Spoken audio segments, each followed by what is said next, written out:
Donc, de passer dans cette phase discovery va pas faire perdre du temps, mais en gagner.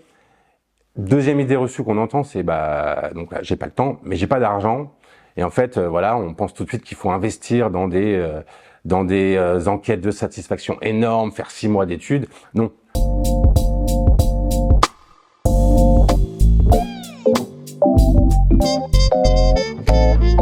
Bonjour à tous, bienvenue dans Product Leader Stories. Product Leader Stories, c'est la web-série qui vient se plonger dans l'univers des plus grands leaders du product management au sein des plus belles organisations françaises. Durant 1 heure, je vais avoir le plaisir d'interviewer les plus grands leaders du produit qui vont présenter leur vision, leur parcours, leurs enjeux d'aujourd'hui et de demain ainsi que leurs challenges. Je suis Martin Cantonloga, CEO et cofondateur d'Upvisory. Upvisory, c'est une agence conseil spécialisée dans le product management et l'accompagnement produit des grandes organisations. Notre mission, c'est de transformer ces organisations et faire de leurs produits digitaux de véritables succès. J'espère que ces témoignages vous inspireront. Et maintenant, place à l'épisode. Florent, merci de t'être rendu disponible et d'avoir accepté mon invitation pour cet échange d'aujourd'hui. Donc, pour celles et ceux qui ne te connaissent pas, et je vais te laisser te présenter, tu es directeur du département digital chez Center Parcs. Du coup, est-ce que tu peux nous parler, peut-être pour démarrer, un petit peu de toi, ton parcours? Bonjour Martin, et ravi d'être là aujourd'hui avec toi. Mon parcours, il remonte déjà malheureusement, ça nous rajeunit pas aujourd'hui. Début d'année 2000, on va dire que je suis tombé tout petit dans le digital, et voilà. Et à l'époque, c'était les premières banques en ligne qui commençaient. Donc voilà, avec la banque du groupe Auchan, la banque Accor. Je suis passé par ruducommerce.com à l'époque, qui était le leader en France bien avant l'émergence et le tsunami de Amazon. Ensuite, j'ai rencontré tout début 2000 un créateur d'une start-up que j'ai rejoint, et donc s'appelle Homelidays, donc la location de vacances entre particuliers, donc l'ancêtre d'Airbnb, si je peux m'exprimer ainsi. Et en fait, on était 6 et ça a très bien marché. On est passé à 120 en 1 an et demi. Et donc après 2 acquisitions par des groupes américains, donc le premier était HomeAway, puis Expedia, donc en une dizaine d'années. Et donc ce que j'en ai retenu de ces acquisitions, c'est que je suis tombé dans l'univers du produit aux États-Unis très tôt, donc en 2007-2009 avec l'UX design, l'UX research, les feature teams. Voilà, en 2007, c'était quand même très jeune en France, voire pas encore. Très avant-gardiste, hein. Exactement. Donc j'ai eu cette chance par acquisition de découvrir toutes ces nouvelles méthodologies. Juste après, en 2017, je suis passé par le groupe Sologer.com. Et me voilà maintenant chez Center Parcs, dans le groupe Pierre et Vacances Center Parcs depuis 7 ans, au sein de ce département. Donc je suis en charge, comme tu l'as dit, de tous les sujets digitaux. Et si je fais la décomposition des équipes, parce que ça va nous intéresser pour la discussion, la première équipe, c'est l'équipe web. L'équipe web, évidemment, avec scindée en 2. La première partie, c'est tout ce qui est product manager, product owner, UX designer, UI designer. Donc vraiment en relation directe avec l'IT, les développeurs, donc toute cette partie-là qui vont créer le site web. La deuxième partie sur le web, c'est l'e-merchandising, qui est absolument clé. Voilà, donc via CMS, aller administrer, vendre, mettre en valeur les encarts, étudier tous les jours. Beaucoup de relations, ce qui nous permet d'éviter la dispersion avec le produit derrière. Relations avec Revenu Management, la brand, avec les différents pays. Et la spécificité, c'est évidemment que nous sommes dans 5 pays et 29 parcs. Évidemment, on localise. L'e-merchandising en Allemagne n'est pas fait depuis un Français qui parle un peu allemand depuis Paris. Non, il faut sentir, il faut humer le marché, il faut la culture, j'imagine. Exactement, la culture, très important. Voilà, donc ces équipes-là sont centralisées dans nos autres sièges en Europe, que sont à Rotterdam, Bruxelles et Cologne, les principaux pays où nous avons des parcs. Après, Center Parcs, c'est un peu plus d'1 milliard d'euros de chiffre d'affaires. Et on a la chance d'avoir plus de 70% de nos ventes directement sur le site web, donc centerparks.fr, .de, .nl. Ce qui fait quand même une expérience à peu près 750 millions d'euros. Donc évidemment, on fait très attention aux produits, très attention à la conversion, la micro-conversion. Voilà, ça c'est la première partie sur le web.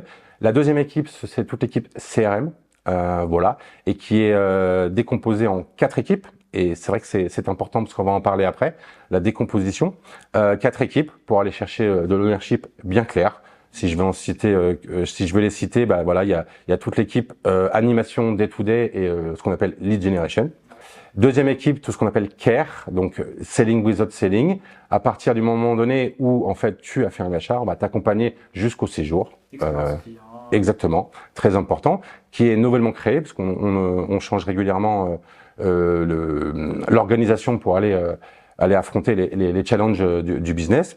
Troisième équipe, c'est ce qu'on appelle la client value, aller chercher du cross-sell, de l'upsell, de la fidélisation et qui gère également 4 grandes campagnes.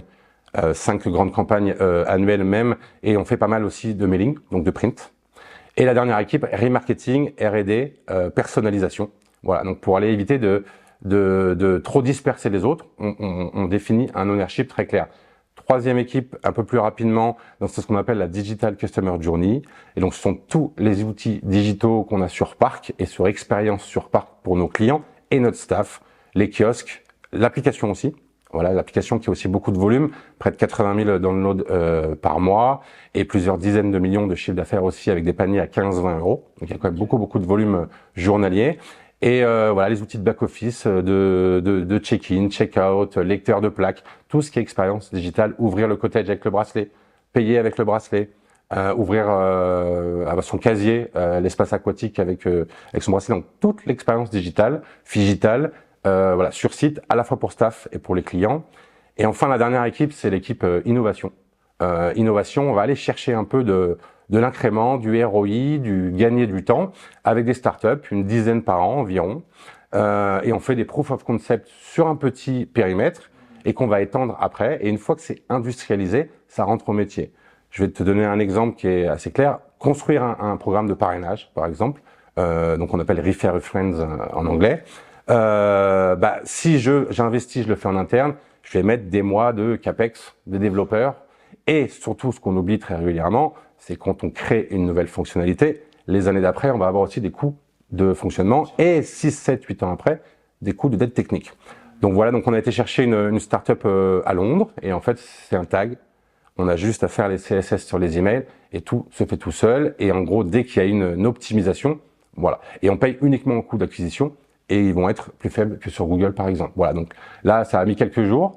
On l'a testé sur un petit périmètre qu'est la France, et là, on l'a étendu sur l'intégralité des marchés, et aujourd'hui, c'est géré au CRM. Voilà le principe de l'innovation.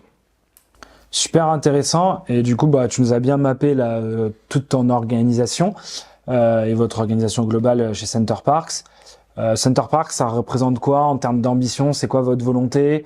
Quelque part, quelles sont les grandes missions? Voilà, est-ce que tu peux nous donner aussi peut-être quelques grands chiffres sur l'entreprise et où tu as envie de l'emmener, même si tu nous as dit la part du digital qui est assez prépondérante. Voilà, qu'est-ce que ça va représenter tout ça? Oui, alors il y a les grands enjeux, c'est pas évidemment, c'est comme tout site internet, c'est la conversion, déjà la conversion, même la micro-conversion avec ce type de volume, 70% des ventes comme on le disait, également pareil sur l'application activité, service, catering. C'est également 70% des ventes sur le digital. Mais également, c'est une marque forte avec un fort taux de repeat. Donc, tout ce qui est repeat business, loyalty, accompagnement. Voilà, si on schématise, un client sur 2 revient. Donc, on va aller chercher pareil, 1, 2, 3 points de retour. Ou alors, s'il revient à 22 mois, essayer qu'il revienne à 21 mois. Donc, voilà, c'est tous les indicateurs qu'on suit. Et sur le CRM, où on va gérer à la fois du prospect et à la fois du client. Pareil, on va aller plutôt pêcher la ligne qu'au filet.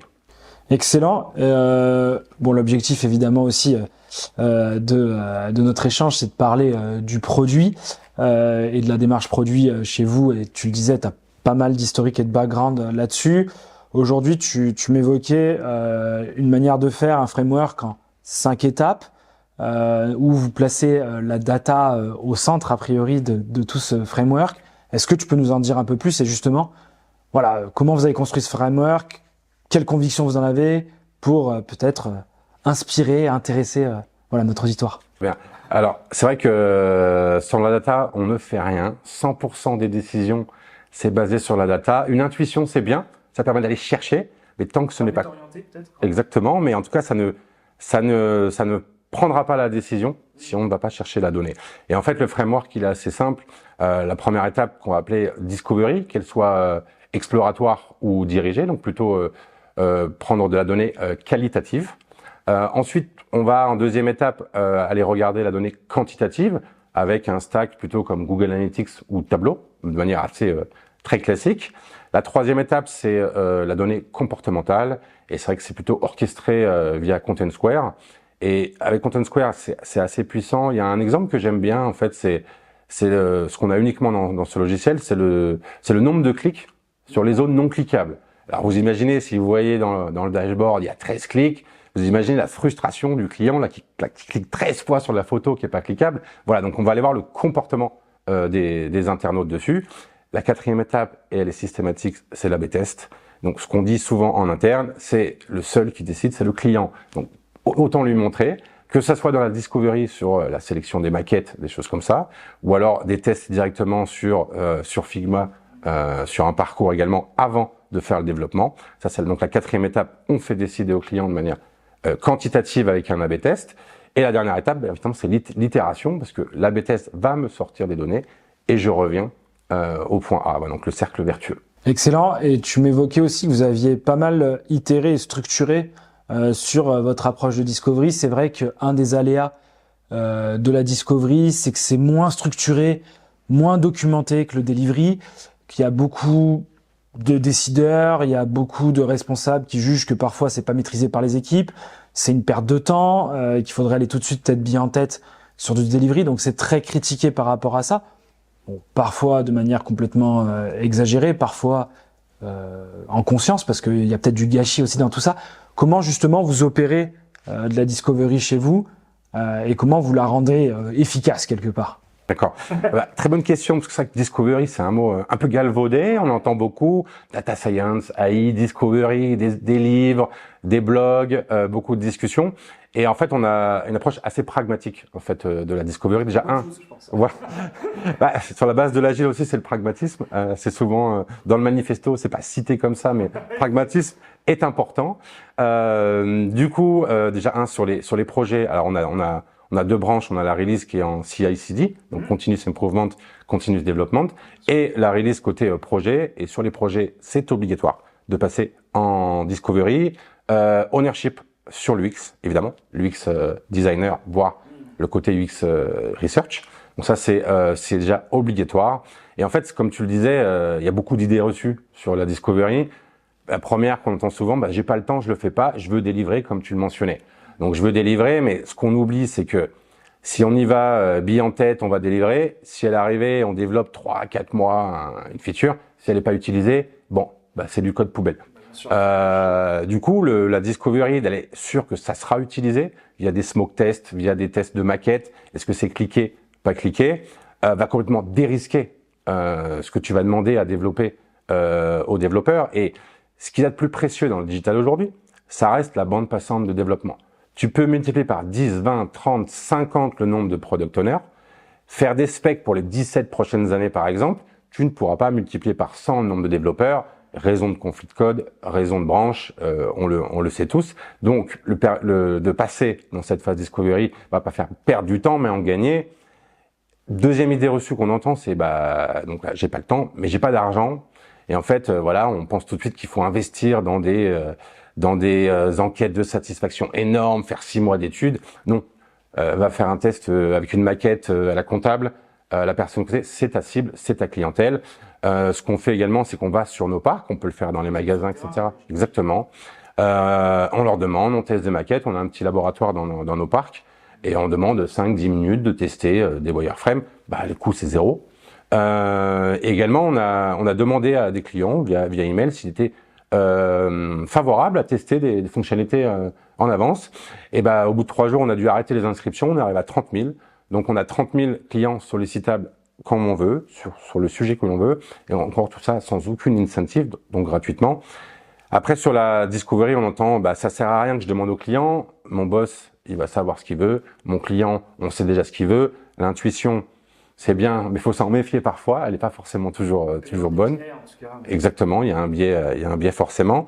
Et quand on dit mon boss me demande ça, c'est le fameux hippo. Le hippo, donc voilà, c'est une personne qui rentre dans une pièce, qui dit je veux ça, qui part, qui n'a pas les tenants, qui n'a pas les aboutissants. Hippo pour l'acronyme évidemment highest person paid in the organization, voilà, qui est assez connu. J'aime bien cette image parce que l'hippopotame en fait ça reste le plus féroce de la savane. Il sort, il interagit, il repart. Et en fait, voilà, c'est le fameux, on l'a tous vu sur les OKR, je veux ça chamboule tout, alors que le backlog est classé. Voilà, l'équipe agile qui est autonome, donc de l'ingérence. Mais en fait, si vous faites de la discovery en amont, le boss va rentrer et dit ouais, je voudrais tout ce bloc là dans cette couleur là en vert. Mais si on lui montre que 99% de sa clientèle le veut dans une autre couleur, jamais il pourra contredire ses clients. Et pareil, pour aller accélérer considérablement et d'avoir une efficacité opérationnelle maximale, ça va aussi nous servir à convaincre tous les stakeholders du projet, que ce soit le QA, que ce soit l'IT, le développeur, le web analyst, c'est le client, donc on y va et en fond, c'est lui qui l'a demandé, c'est lui qui veut l'utiliser. Donc c'est extrêmement utile la discovery pour aller accélérer. Contrairement, on pense qu'on perd du temps. Non. C'est tout le contraire. On l'a vu depuis qu'on a un peu industrialisé ce process il y a 1 an et demi, 2 ans. On a considérablement accéléré la livraison de projets. Et justement, pour remonter cette chaîne de valeur, être plus dans quelque part la stratégie, choisir les bons sujets, mettre le doigt sur l'impact et y aller fort, tu m'as expliqué que vous aviez fait quand même une réorganisation, passage d'un modèle, si je me trompe pas, et tu nous expliqueras tout ça, de feature team à impact team. Est-ce que tu peux nous en parler, nous expliquer voilà comment tu as opéré ça, et est-ce que du coup ça a aidé aussi votre framework 5 étapes dont j'imagine la phase de discovery à se déployer et se mettre en place? Très bien. Donc moi je vois l'organisation comme l'agile, c'est-à-dire c'est comme un produit, exactement. Et donc du coup aller mettre le framework agile dans une organisation, dans la définition d'une organisation. Première chose, comme je disais, on a changé là il y a au mois de septembre de feature team à impact team. Pourquoi? Par rapport aux enjeux business. Et le produit, il répond aux enjeux business. Donc l'organisation doit répondre aux enjeux business. Et ce qui a permis, on avait pas mal d'enjeux, pas uniquement de conversion, mais pas mal de rebranding de la marque. On a changé de logo, voilà, il y a 1 an et demi, on a changé. Exactement. Et je me suis dit, est-ce que on continue sur la feature team classique? Je gère une page ou une thématique. On est passé à impact team, du coup, pour aller responsabiliser, pour en donner les moyens sur les petites équipes, pour aller chercher de la culture de la data 360. Quand vous avez une impact team, on est plus large au niveau de la data et du coup, le framework data est parfaitement approprié, notamment via la discovery, pour aller découvrir d'un point de vue parcours et non pas page de manière assez classique. Par expérience aussi, les feature teams peuvent avoir leurs limites sur certaines périodes. Donc, première chose, pourquoi une organisation est un produit, c'est qu'on s'adapte par rapport aux priorités business. Gros enjeu marque du moment. On va aller faire de l'impact team pour aller une impact team qui va acheter plutôt la marque, la reconnaissance et ce qu'on appelle l'awareness un peu, donc avec pas mal de publicité en haut de funnel pour aller montrer ces changements. Et l'organisation comme un produit, déjà il y a également tout ce qui est process, c'est très important. On a pas mal travaillé sur la gouvernance. Alors souvent la gouvernance, c'est un mot qui fait assez peur. Oh là là, gouvernance, c'est un mot, c'est compliqué, c'est la réunionnite, on va rajouter des choses. Exactement, on va devoir rajouter ça. Ben non, en fait, la gouvernance, c'est la base de la simplification, de l'ownership. Si on sait qui, quand, où, quand, comment, la durée du meeting, etc. Exactement. Donne du rythme aussi. Encore une fois, sur l'efficacité, la gouvernance donne du rythme et permet aussi de responsabiliser. Le but, c'est pas d'avoir 27 personnes dans les réunions de la gouvernance. Et si on délègue au product owner qui vient d'arriver, peu d'expérience, et on lui donne les clés du camion. Voilà. Donc la gouvernance, c'est aussi pour établir le rôle et la responsabilité de chacun, qui est aussi la base d'une feature team qui fait quoi dans une équipe. Donc l'organisation comme un produit, ça va également par la définition de toutes les interactions. On le sait, 90% du succès des projets, ce sont les interactions. D'où l'intérêt d'aller réfléchir de manière agile à l'organisation avant même de rentrer dans l'action. C'est absolument clé. D'autres exemples de l'organisation comme un produit, c'est le découpage. Si je reprends l'exemple du CRM découpé par l'activation, découpé par le cross-sell, le care et le remarketing, permet de responsabiliser, permet d'avoir un impact, évite la dispersion et donc du coup augmente la capacité de delivery et l'engagement des équipes sur une organisation. Donc je pense que c'est très important de la penser en amont. Et autre chose, souvent, si je fais le parallèle, on a la North Star, on a les OKR, c'est le but. Donc d'un point de vue agile, on réfléchit au but et ensuite on va réfléchir aux moyens d'y arriver. Dans l'organisation, c'est pareil. C'est quoi le but de l'organisation? Et donc elle peut changer, elle doit s'adapter, comme on a changé en Impact Team dernièrement. Donc on réfléchit à l'organisation et ensuite aux personnes à l'intérieur. Souvent, on a tendance à dire, j'ai cette personne-là, je vais la mettre dans cette équipe-là. Non. Si on réfléchit agile, c'est le but avant le moyen.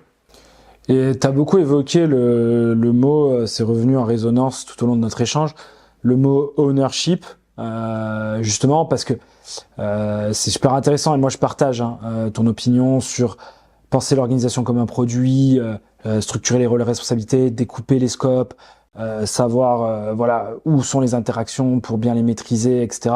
et offrir du tempo. Mais ce qui est dur, je trouve, parfois, c'est le changement pour l'humain. C'est-à-dire que les personnes en place, changer le mode de pratique, changer la manière d'opérer, changer ce mindset aussi, tu disais, remonter la chaîne de valeur, se poser la question de l'enjeu business, etc.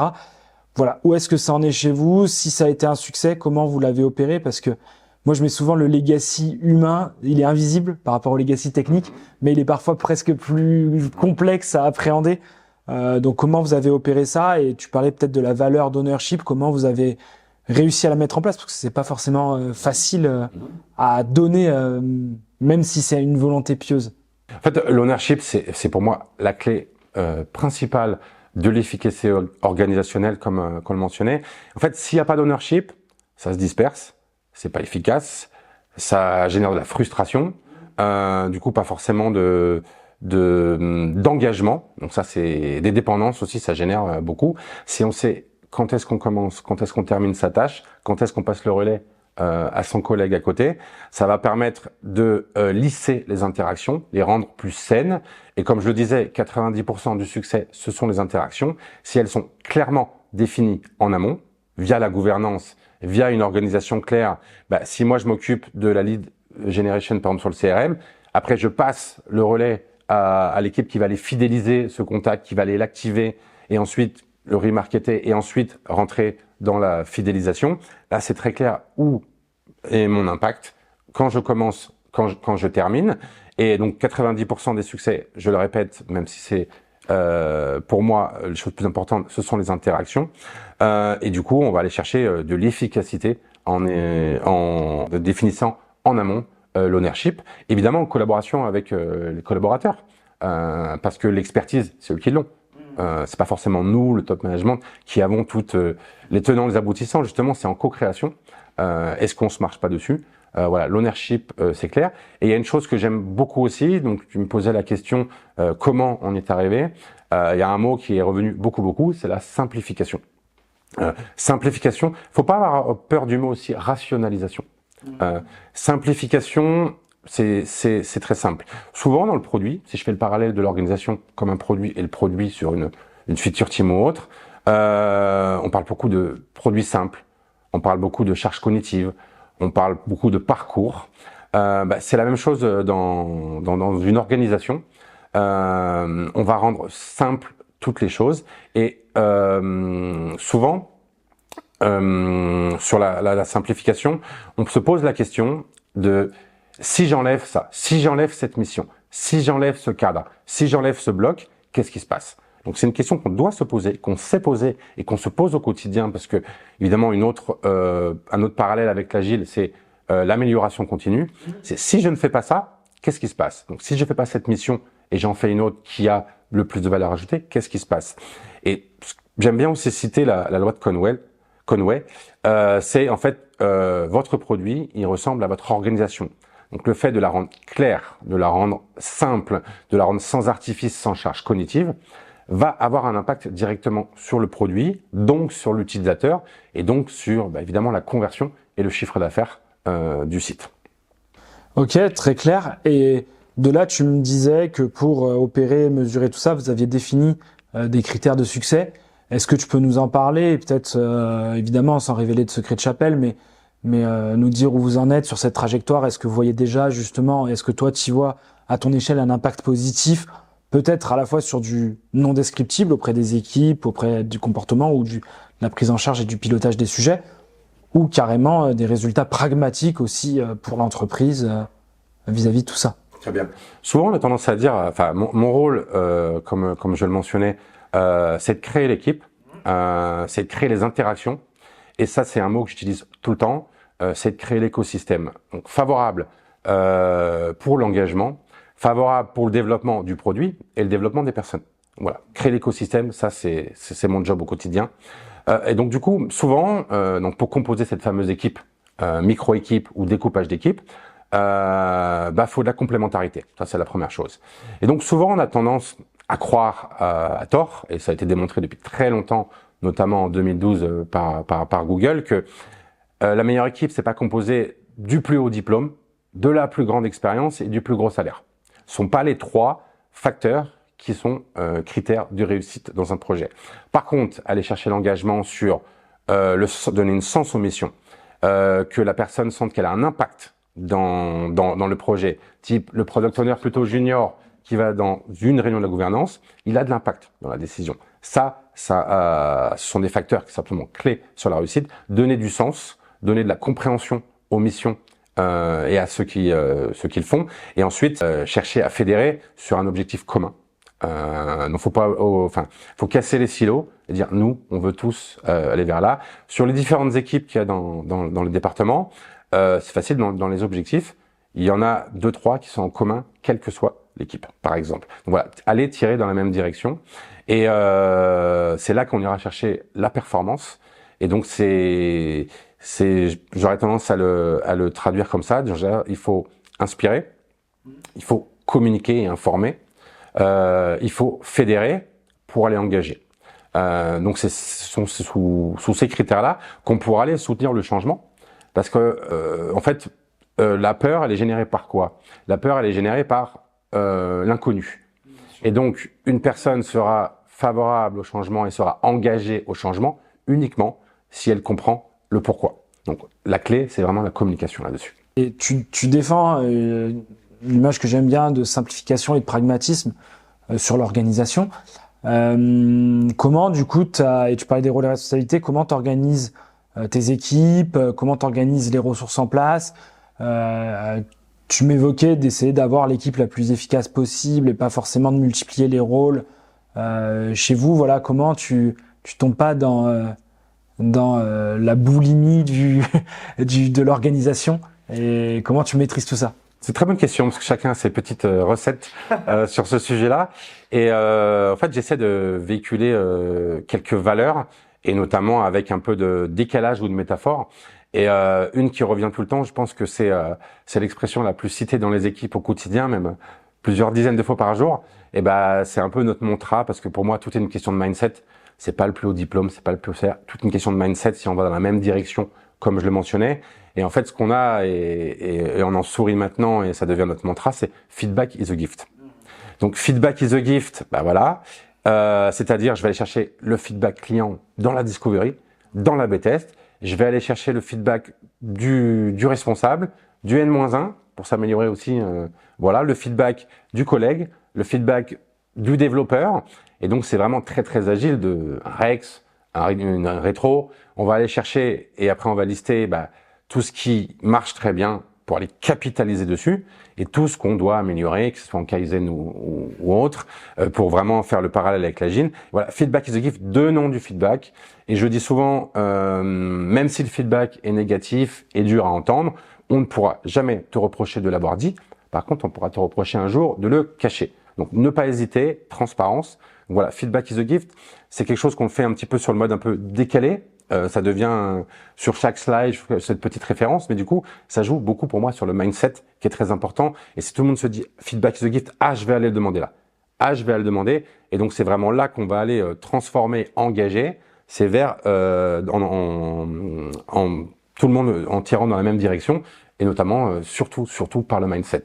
Et il y a souvent quelques dessins ou autres. En fait, c'est que j'aime bien aussi, c'est mindset is everything. Pour moi, c'est clairement le cas. Et j'aime bien aussi un autre mantra, c'est less is more.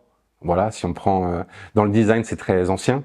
Si on prend les premiers les premières livraisons d'Apple. Voilà, c'est la simplification. Prenez, pour les plus anciens comme moi, la page d'accueil de Lycos, la page d'accueil de Alice. Enfin, si on compare à Google, il y avait que du blanc, une barre. Voilà, sur la simplification. Voilà, donc simplification, feedback. Voilà, j'essaie de rabâcher ça au quotidien et qu'on le partage tous. Donc, pour aller plus loin et engager, partageons les mêmes valeurs et le même mindset de ce type-là. Très clair. Et du coup, de cette organisation, comment tu vois la suite? Est-ce que tu y vois des perspectives ou des chamboulements? Parce que là, vous avez cet impact team. Voilà, comment tu vois les choses? Est-ce qu'il va y avoir des nouvelles peut-être évolutions si c'est vu comme un produit itératif? Alors, est-ce qu'il y aura des évolutions? Oui, parce que c'est de l'amélioration continue forcément. Est-ce qu'il y aura une révolution? Non, parce que qui dit révolution dit accompagnement, dit la peur de l'inconnu, etc. Et du coup, c'est par petites touches qu'on va le faire. Et notamment, voilà, pour citer un projet qui a un impact sur l'organisation. On travaille actuellement sur le lancement, parce qu'on n'a pas forcément ça aujourd'hui, d'un programme de fidélité. Donc, qui dit programme de fidélité, donc encore une fois, le but, aller chercher du repeat, aller chercher, comme je le mentionnais, j'en viens plus souvent, moins longtemps avant le deuxième séjour, en dépensant plus, évidemment. Enfin, c'est pas novateur de dire ça. Mais du coup, l'enjeu, on l'a identifié comme un programme de fidélité. Du coup, aujourd'hui, on n'est pas forcément armé exactement pour aller concentrer ça en priorité 1, plutôt que de rajouter une priorité sur une priorité. Moi, mon rôle, c'est de bouclier anti-dispersion. Donc, si on rajoute d'un point de vue business un programme de fidélité, on va aller enlever d'autres choses et du coup, on va aller un peu, même ça fait très franglais, fine-tuner un peu l'organisation. Voilà, une personne qui va changer d'équipe avec ses compétences, voilà, plutôt qui a déjà lancé un programme de fidélité, ou une personne qui est très, pour aller lancer, il fait vraiment basé sur la donnée, qu'est-ce qu'on va lancer, pour qui, quels sont les niveaux de fidélité, le concept. Donc, on va faire un petit groupe d'une personne qui va plutôt être marque, brand, parce qu'il faut que, évidemment, elle soit très alignée par rapport à l'image de marque de Center Parcs. Une personne qui va être très data, qui va aller chercher les paliers, les niveaux, etc. Et une personne qui va être un peu plus opérationnelle, product owner, on va dire, du CRM, pour aller faire développer en story avec l'IT. Donc, voilà, ces trois-là n'étaient pas ensemble. Dans des équipes différentes. Donc, on les a un petit peu bougés, un petit peu changés. Et aujourd'hui, ces trois personnes-là, par exemple, travaillent ensemble depuis 2-3 mois jusqu'à la livraison du programme avant la fin de l'année. Ça, c'est un bon exemple, je trouve, d'adaptation et de petite réorganisation pour opérer sur des priorités business. Est-ce que dans les tendances du moment côté produit ou tendances dans votre domaine d'activité, tu vois des choses probantes ou qui vont arriver, qui vont naître, peut-être dans votre programme ou votre structure d'innovation dont tu parlais. Voilà, comment vous les embarquez, comment vous les traitez? Alors, c'est une question toujours très intéressante. Je pourrais te répondre 10-15 sujets différents. Alors, je vais pas être très très original. Je vais parler évidemment de Genia. C'est un mot qui peut aussi être galvaudé. Par contre, on se rend tous compte que c'est pas une évolution, c'est une révolution complète des méthodes, des moyens. Comment on le voit chez Center Parcs? Déjà, ce qu'on observe, alors on regarde, on lit, on se renseigne, on teste. Donc évidemment, c'est extrêmement puissant. Mais j'ai tendance, souvent, ce qu'on entend ou qu'on voit, on voit la Genia comme un but. Voilà, je fais de la Genia, je fais de la com, j'ai fait un use case et après, on va un peu avoir des difficultés à l'intégrer à l'écosystème existant. Et donc, nous, on voit plutôt la Genia comme un moyen. Donc, on va pas changer le mindset qui est partir du cas client, partir de la discovery, qu'est-ce qu'a besoin le client, et après on va réfléchir aux moyens, à la fois dans l'organisation ou dans la définition du backlog, des OKR, de la North Star. Est-ce que le bon moyen d'arriver rapidement à nos fins là-dessus est la Genia ou pas? Elle peut l'être régulièrement, donc on se pose la question, on se challenge sur le moyen, mais une fois le use case identifié. Dans le groupe, évidemment, on est très beaucoup dans ce sujet. On a fait deux choses. Première chose, on a pris 120 personnes pour la saison 1, ce qu'on appelle un Pioneer Club. Donc c'est 2 fois par semaine, une formation assez poussée pour 120 personnes dans la société, pour aller maîtriser pas mal cette nouvelle technologie qui est bien sûr la révolution, comme je disais. Et ces 120 personnes, c'est pas de la tech, c'est pas du produit, c'est une personne partout. Ça peut être des opérations, ça peut être de la comptabilité, de la finance, des RH.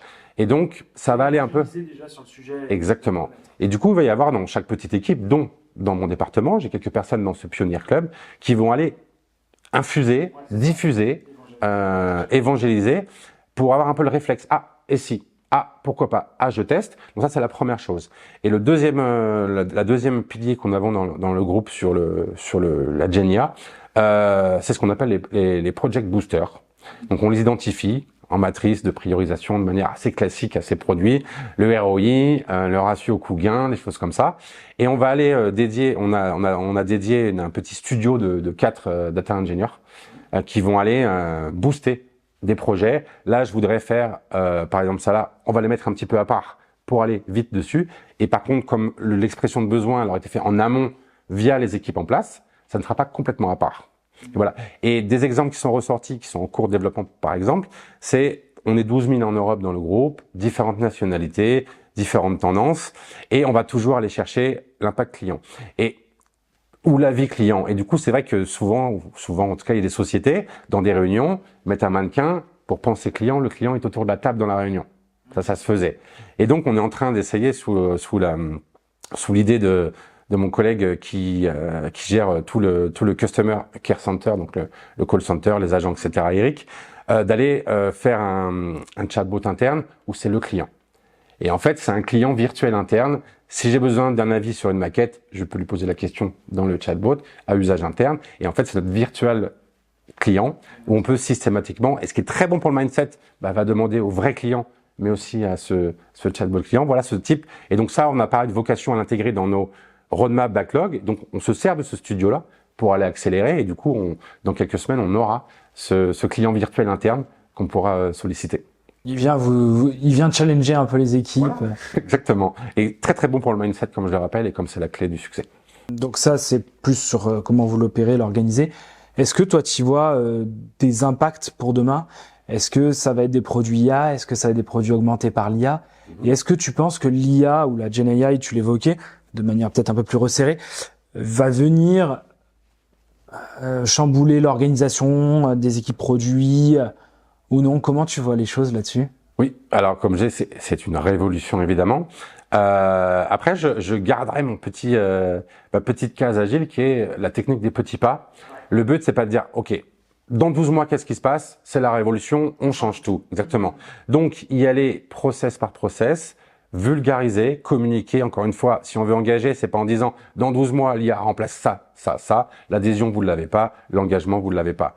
Donc, le fait d'aller petit pas, d'intégrer progressivement au process, d'aller créer des tickets Jira via de l'AI, on est déjà dessus, d'aller faire 30-40% du code front via l'IA, on est dessus. Donc ça, c'est la technique des petits pas, d'aller intégrer, d'aller s'inspirer, l'e-merchandising qui va aller chercher une offre commerciale, des idées.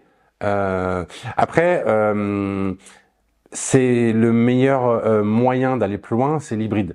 Parce que la créativité, on peut aller chercher des idées, mais elle sera packagée entre guillemets par l'e-merchandising. La Genia, c'est extrêmement puissant, ça ne peut pas tout faire de A à Z. Sinon, c'est pas de la créativité, ça va être de la standardisation. Donc pour moi, le mode hybride IA humain est la clé. Et du coup, faut se poser la question sur le use case, on l'utilise et l'intégrer au fur et à mesure de plus en plus, que ça soit en ROI pour aller optimiser la conversion de chiffre d'affaires ou en rationalisant le temps passé sur des tâches à moins de valeur ajoutée. Si on doit écrire toutes les specs sur cette semaine, si on peut se faire aider de l'IA, on gagnera du temps de réflexion, de créativité pour aller plus loin. Donc le but, c'est pas de remplacer, c'est de se servir pour aller plus haut et plus loin. Bien sûr, et dans cette notion de service et de copilotage quelque part, est-ce que, parce que tu expliquais là ton pool de 150 personnes qui étaient infusées là-dessus, est-ce que c'est de se dire demain on peut autant l'appliquer sur un process métier de comptabilité, de finance ou RH ou commercial peut-être que sur le cœur de métier de Center Parcs? Comment là aussi tu vois les choses? Est-ce que vous allez attaquer tout type de sujet ou vous allez orienter Absolument. La clé, c'est justement que ça soit pas isolé sur le département digital ou tech. Ça, c'est une erreur.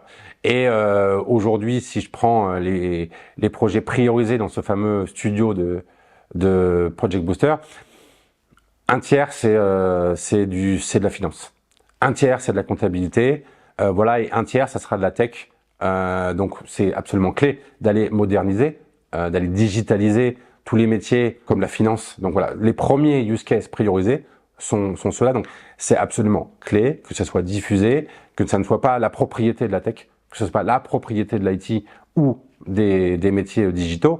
Après, si je vais plus loin sur Center Parcs, comme tu me disais, tu me posais la question sur le business model, le métier, etc. Après, on reste dans le tourisme, on reste dans l'accueil, et il y a une chose que l'IA ne remplacera jamais, c'est le contact humain sur nos sites, sur nos parcs. Donc quoi qu'il arrive, le contact humain ne sera jamais remplacé par l'IA sur nos parcs. Il y a beaucoup de métiers, que ce soit dans le tertiaire, l'ouvrier, etc. Il ne sera pas remplacé, en tout cas à court ou moyen terme. Et donc du coup, dans le tourisme, toute la partie staff, accueil, on va travailler sur l'IA pour leur donner plus de temps, pour leur éviter des tâches administratives, avoir plus de temps aux clients. Donc on est sur des projets pour aller leur réduire par 2, par 3 les tâches administratives, mais du coup ils auront beaucoup plus de temps pour aller conseiller le client pour ce qu'il y a à faire autour, pour aller l'accompagner, pour aller vers le client plutôt que d'être à l'ancienne derrière un guichet et je réponds à vos questions par exemple. Ouais. Donc on va se servir pour accélérer cette transformation. Quelque part, c'est remettre de la valeur au centre pour ces personnes-là et avoir des métiers qui soient presque encore plus agréables demain, j'imagine, et avec plus de valeur ajoutée dans le corps métier qui est servir le client et lui faire vivre une expérience de loisirs et de vacances. Exactement. C'est exactement ça. Et du coup, si je rebondis sur ce qu'on a dit, c'est la communication, l'engagement, l'inspiration, fédérer. Ça va pas dire on vous donne un outil, ça va pas juste être on vous donne un outil pour gagner du temps sur la tâche administrative. C'est vraiment expliquer le pourquoi, le sens. Et donc du coup, grâce à ça, il y aura ça, vous pourrez faire ça. Et donc là, il y a une compréhension globale du pourquoi. Et c'est là qu'on va chercher l'engagement et l'efficacité opérationnelle, bien entendu. Donc s'il y a de la prise de sens, il y a de l'engagement et derrière, exactement, les personnes suivent la bonne route et il y a en tout cas de l'acquisition dans le bon sens du terme, de l'engagement pour saisir la technologie au bon endroit. Bien sûr, tout ça avec un mindset partagé et une bonne dose de pragmatisme. C'est chouette. Florent, écoute, on va rester là-dessus. Moi, je trouve que c'est intéressant et c'est bien d'avoir réinsisté, je pense, sur ces gros mantras culturels qui sont importants pour bien faire vivre les mouvements dans lesquels on vit actuellement. Merci pour ton temps. Merci à toi d'avoir accepté cette invitation. Ravi. Si l'auditoire a des questions, nos invités joignables tout à fait. Facilement. Oui, sur les réseaux sociaux professionnels, on sera un plaisir de répondre avec mes équipes évidemment, parce que je suis rien sans eux évidemment, parce que je dis moi je crée l'écosystème, mais c'est toute l'équipe derrière qui permet de rendre ça réalité. Super chouette. Et si demain on veut partir chez Center Parcs, il faut aller avec plaisir. Sur l'appli mobile, le produit web, t'en as parlé. Exactement. Plutôt sur l'appli mobile et plutôt une application compagnon que réservation, donc le site web. Le site web. Voilà, exactement. Chouette. Bon bah super. Merci Martin. Merci à toi. Merci d'avoir écouté cet épisode. Si cet épisode de Product Leader Stories vous a plu, je vous conseille de vous abonner à votre plateforme d'écoute favorite telle que YouTube, Spotify. Ça vous permettra d'être alerté et de pouvoir visionner automatiquement les prochaines sessions. Si vous rencontrez une problématique produit ou autour de votre organisation produit, Upvisory et moi-même, nous tenons à votre disposition pour échanger sur le sujet et ça sera un grand plaisir de vous accompagner. Et on se dit à très bientôt pour un prochain épisode de Product Leader Stories. Allez, bye!